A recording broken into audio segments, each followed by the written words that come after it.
একচেটিয়ায় প্রেমের সম্পর্কের আড়ালে অপহরণের ষড়যন্ত্র ফাঁস করল শিলিগুড়ি মেট্রোপলিটন পুলিশের মাটিকাড়া থানার পুলিশ। অপহৃত নাবালিকাকে উদ্ধার করে অপহরণের ষড়যন্ত্রী মা এবং তার 17 বছরের নাবালক ছেলেকে গ্রেফতার করল শিলিগুড়ি মেট্রোপলিটন পুলিশ। জানা গিয়েছে, অপহৃত ওই নাবালিকাকে প্রথমে সামাজিক মাধ্যমে প্রেমের ফাঁদে ফেলে নাবালক। এরপর সুপরিকল্পিতভাবে অভিযুক্ত মা ও ছেলে মিলে জয়পুরে বসে নাবালিকাকে বাড়ি থেকে পালাতে প্ররোচিত করে এবং অপহরণের নাটক সাজায়। পরে নাবালিকার পরিবারের কাছ থেকে 20 লক্ষ টাকার মুক্তিপণ দাবি করা হয়। তবে শেষ পর্যন্ত মাটিকাড়া থানার পুলিশ নাবালিকাকে উদ্ধার করে। ধৃত মায়ের নাম প্রীতি শর্মা। মা তার নাবালক ছেলেকে এই কাজে ব্যবহার করে। ঘটনায় নাবালক ছেলেও গ্রেফতার। পুলিশ সূত্রে জানা গিয়েছে, গত 19 তারিখ মাটিকাড়া থানার অন্তর্গত এলাকা থেকে একাদশ শ্রেণীর ছাত্রী টিউশন পড়তে গিয়ে আর বাড়ি ফিরে আসেনি। আর তার পরিবার অনেক খোঁজাখুঁজি করার পর 20 সেপ্টেম্বর মাটিকাড়া থানার নাবালিকার নিখোঁজের অভিযোগ দায়ের করে। অভিযোগের ভিত্তিতে পুলিশ নাবালিকার খোঁজও শুরু করে। এরই মধ্যে নাবালিকার পরিবারের কাছ থেকে ফোন আসে, যেখানে অপহরণের কথা বলা হয় এবং 20 লক্ষ টাকা মুক্তিপণ দাবি করা হয়। নাবালিকা নিখোঁজের ঘটনায় মুক্তিপণের দাবি আসায় পুলিশ হতবাক হয়ে যায়, কারণ পুলিশের প্রাথমিক ধারণা ছিল নাবালিকা হয়তো রাগ করে বাড়ি ছেড়ে চলে গিয়েছে। তবে এই নিখোঁজের পেছনে এত গভীর ষড়যন্ত্র আছে তা পুলিশ জানতো না। মুক্তিপণের ফোন কল আসার পর মাটিকাড়া থানার পুলিশ তৎপরতার সঙ্গে নাবালিকার খোঁজ শুরু করে। তদন্তের সময় পুলিশ সিসিটিভি ফুটেজ পরীক্ষা করে, যেখানে দেখা যায় নাবালিকা টিউশন থেকে বেরিয়ে একাই বাগডোগরা বিমানবন্দরের দিকে যাচ্ছে।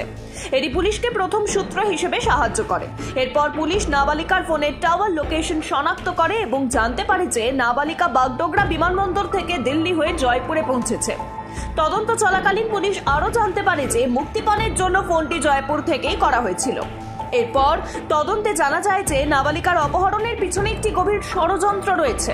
আর এই তথ্যের ভিত্তিতে মাটিকাড়া থানার পুলিশ একটি বিশেষ দল গঠন করে রবিবার জয়পুরে যায়। সোমবার মাটিকাড়া থানার বিশেষ দল জয়পুর পুলিশের সহায়তায় ওই নাবালিকাকে উদ্ধার করে এবং এক নাবালক সহ তার মা প্রীতি শর্মাকে অপহরণের অভিযোগে গ্রেফতার করে। ধৃত দুজনকে জিজ্ঞাসাবাদে পুলিশ জানতে পারে এটি সামাজিক মাধ্যমে নাবালিকা এবং নাবালকের বন্ধুত্ব হয়েছিল। পরে তাদের মধ্যে প্রেমের সম্পর্কও গড়ে ওঠে। এরপর নাবালক এবং তার মা ওই নাবালিকাকে বাড়ি থেকে পালিয়ে জয়পুরে আসার জন্য প্ররোচিতও করে। পরে নাবালিকার অপহরণের দাবি করে পরিবারের কাছ থেকে 20 লক্ষ টাকা মুক্তিপণ দাবি করা হয়। পুলিশ ধৃত মা ও ছেলেকে জয়পুর থেকে ট্রানজিট রিমান্ডে নিয়ে এসে গতকাল শিলিগুড়ি আদালতে পেশ করে। ডিসিপি ট্রাফিক বিশ্বচাঁদ ঠাকুর তিনি জানান, ধৃতদের পুলিশ রিমান্ডের আবেদন জানিয়ে আদালতে পাঠানো হয়েছে। তদন্ত চলছে। বাড়ির মধ্যেই বউকে গুলি করে খুন করল স্বামী। ঘটনায় চাঞ্চল্য ছড়িয়েছে হুগলির কানাইপুর পঞ্চায়েতের মাতৃমন্দির এলাকায়।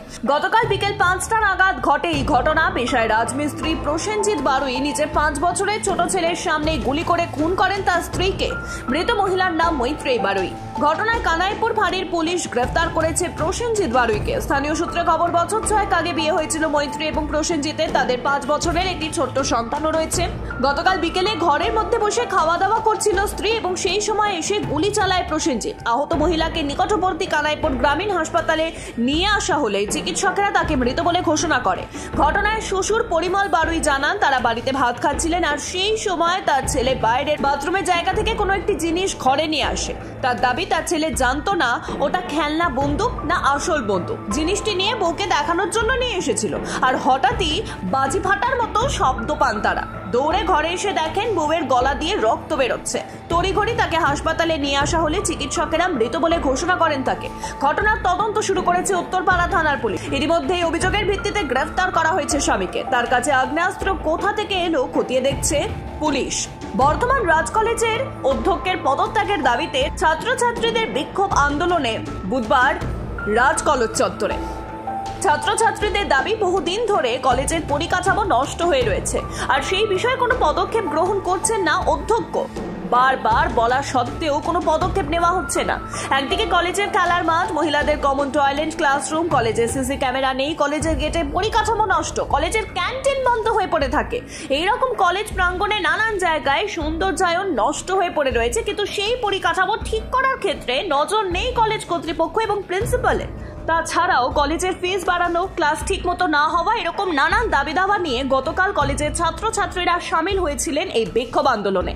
তাদের একটাই দাবি, প্রিন্সিপালের পদত্যাগ। অন্যদিকে প্রিন্সিপাল ব্যক্তিগতভাবে জানান, কলেজের তৃণমূল ছাত্র পরিষদের পক্ষ থেকে অনেক টাকার নয়-ছয় হয়েছে।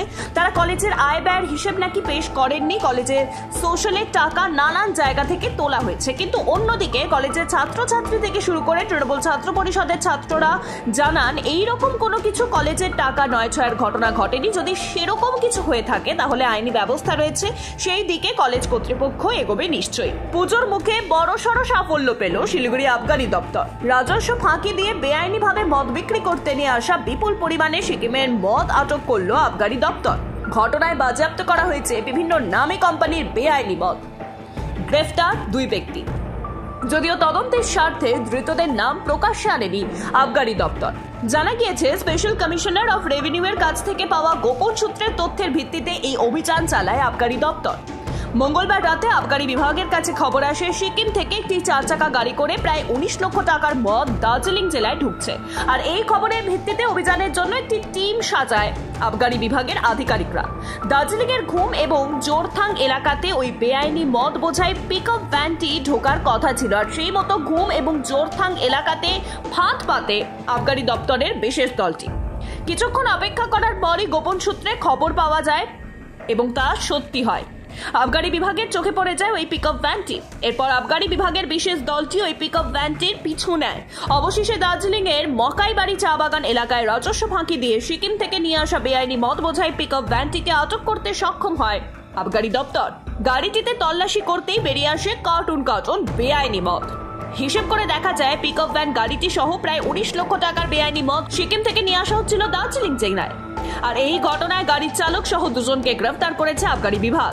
ধৃত 2 জনের বাড়ি দার্জিলিং জেলার বিজনবাড়ি এলাকায়। গতকাল ধৃতদের আদালতে তোলা হয়।